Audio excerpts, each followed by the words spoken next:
ஜம்மு காஷ்மீர் மாநிலம் சோனாமார்க்கில் பிரதான சந்தையில் இரவில் திடீரென தீ விபத்து ஏற்பட்டது.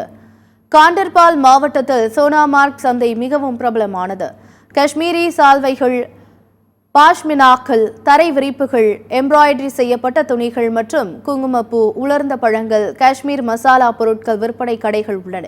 இங்குள்ள ஹோட்டலில் ஏற்பட்ட தீயானது அருகிலுள்ள கடைகளுக்கும் பரவியது. தகவல் அறிந்து வந்த தீயணைப்புத் துறையினர் பல மணி நேரம் போராடி தீயை அணைத்தனர். இந்த தீ விபத்தில் நல்வாய்ப்பாக உயிரிழப்பு தவிர்க்கப்பட்ட நிலையில் கடைகளில் இருந்த பொருட்கள் அனைத்தும் தீயில் கருகி நாசமானது.